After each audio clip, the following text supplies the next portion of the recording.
Welcome to Break Away from the Rat Race, a podcast series to awaken your entrepreneurial spirit and help you achieve financial freedom. On our show, you'll learn about investments and how to create passive income. Let's get started with your host, Eric Martel. Well, today I will answer the age-old question whether you should use financing or use all cash to acquire turnkey rental properties, and which one would be kind of a better choice, a better investment.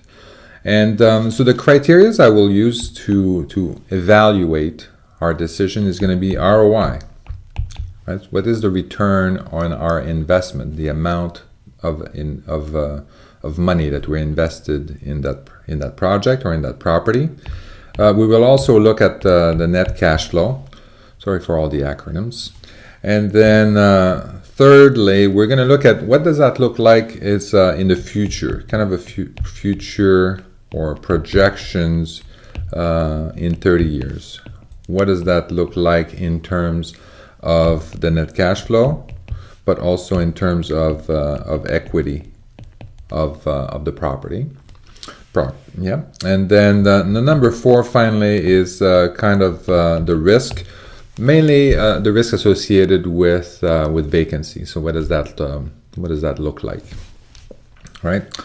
So in order to illustrate my point, this would be similar for other investment as well. You can just kind of mix and match the number, but at least you're going to understand the mechanic of evaluating whether you should use cash or financing. But we're going to use a property that is going to be a turnkey, single family rental. Again, a few acronyms. And then the purchase price for this property is going to be $75,000. And then the typical the rent is about $750 a month, and then the operating expenses, what I call OPEX, $250, right? So this leaves us with a net operating income of $500 a month.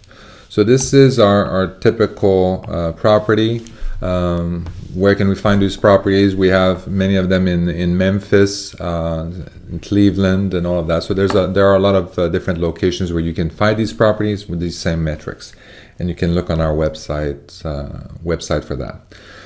So now what we're going to do is on the left-hand side, we're going to look at what option 1, which is if we use all cash for this investment.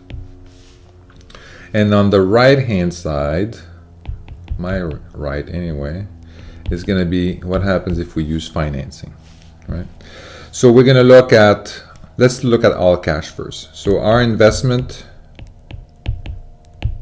in all cash, right?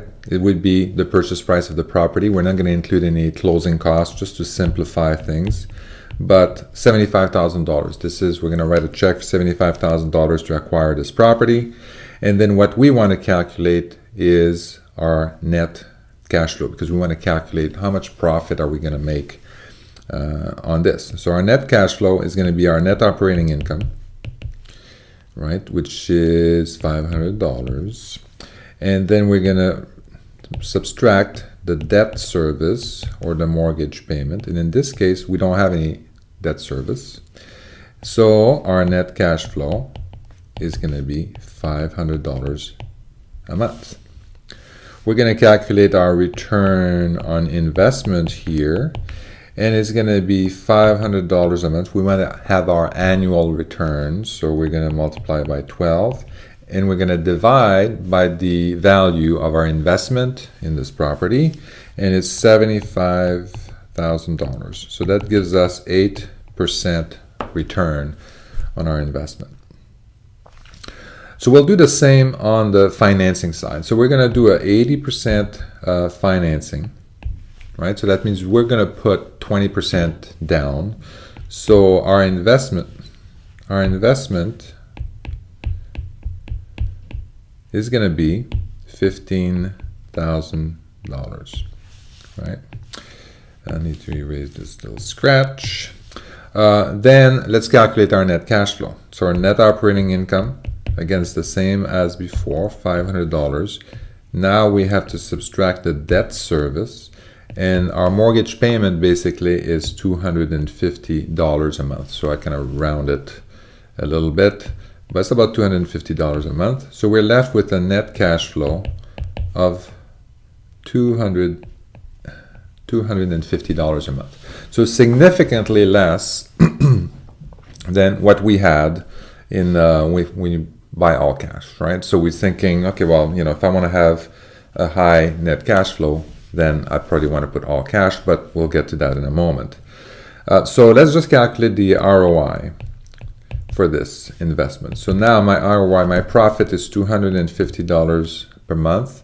I want the annual return, so I multiply by 12. And the amount that I have invested, so in this case, I didn't invest $75,000, I invested $15,000. So my return in this case is 20%.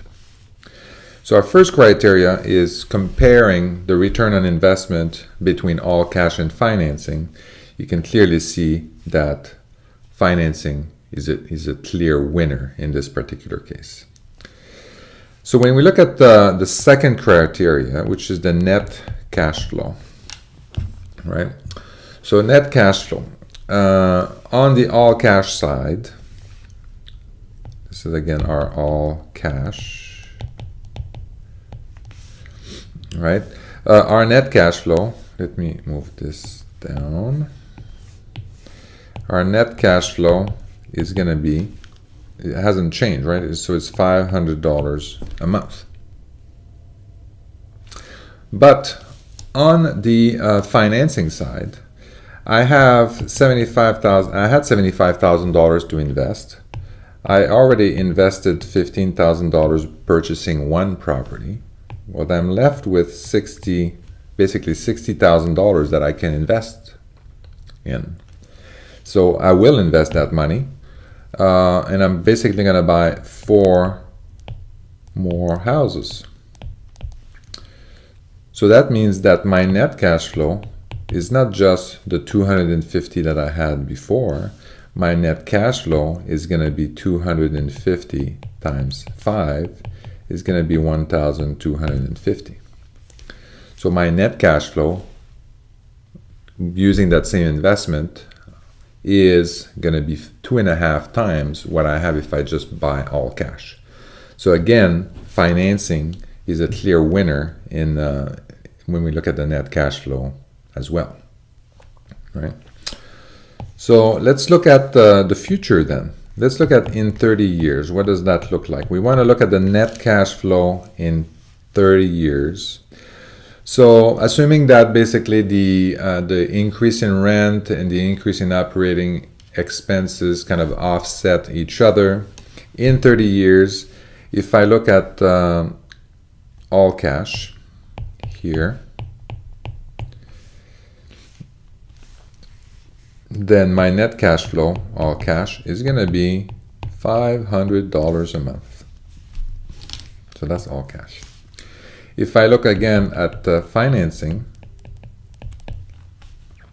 here, well, my net cash flow of 250, when I look at the 250, there was also, I had to pay, so 250, I had to pay $250 in debt services. So in this case, my net cash flow per house is going to be $250, which was the original amount that I had of net cash flow, but plus the debt service that I don't have to pay anymore. So that's going to be an extra $250 that I'll be able to, that's going to come to me now in 30 years when the mortgages are paid. So that means that my net cash flow is going to be $500 a month. But I have 5 houses, so this is per house. Now 5 houses, so that means my total net cash flow is going to be 5 times 500 or $2,500. So again, if we look in the future, our net cash flow position is going to be significantly better if we use leverage than if we use all cash. So again, great position. If we look at appreciation, so all cash on this side. Again, if we look at appreciation, again in 30 years, right? So for appreciation, we're going to use 1% per year in appreciation. So that means that over 30 years, the property, so 1% per year, that means that the property is going to be, over 30 years, is going to increase by 35% increase over 30 years. Okay? Which means that my $75,000 house in 30 years will be worth $100K. Right? So this is my equity position then. In 30 years, my equity position, if I go all cash, is going to be equal to 100K. Okay? I started with 75K. So 75K. So that means that my net equity, the equity that I built, the wealth that I built over 30 years is 25K. Doesn't seem that impressive. Financing. So same situation. The properties, each property is worth 100K. I have 5 properties, so my equity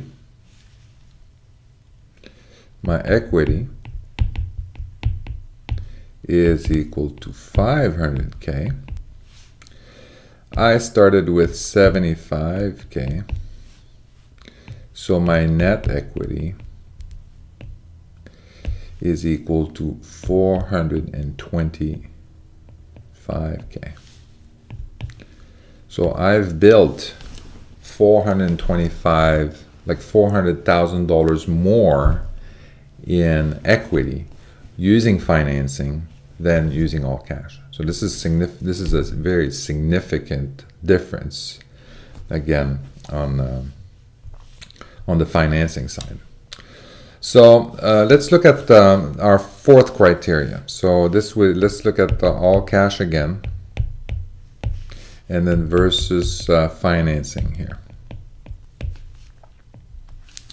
Right, our fourth criteria, you remember, had to do more like with risk, and really the biggest risk is around vacancy, right? So what does that look like in terms of risk? So if I'll look at it in two different ways. One of them is that if a portion of the tenants or one tenant leaves. If one tenant leaves, right? So how does that affect my net cash flow? So on the all cash side, I have one house. So that means that the rent is 0. The OPEX we said was 250. So minus 250. The debt is 0. So that means that my net cash flow is minus 250. Okay? On the financing side, I have five properties, but only one of the tenant doesn't pay, right? So I have an issue with one of the tenant. So how does that impact my net cash flow? So the rent that I will be getting, I have 5 houses, so instead of 5 rent, I'm gonna get 4 rent of $750. So that means $3,000. OPEX, I have to pay OPEX for all 5 houses. So the OPEX was 250. So that is minus 1,250 that I have to pay. I have to pay debt service, right? So I have to pay debt service even for the house that is not rented. So that's 5 times 250. So minus 1,250. My net cash flow, even with the tenant gone, is going to be 3,000 minus 2,500. So I'm still plus $500. So on this side, if one tenant doesn't, of course, that affects my entire rent. So I have a significantly higher risk when the tenant leaves, because my all rent is gone to that. If I have multiple properties, obviously that risk is spread over multiple properties. So yes, my revenue is significantly impacted, but at least I'm still making some cash flow with my properties, with my investment. Well, the worst case scenario is like if all tenants, for some reason, don't pay.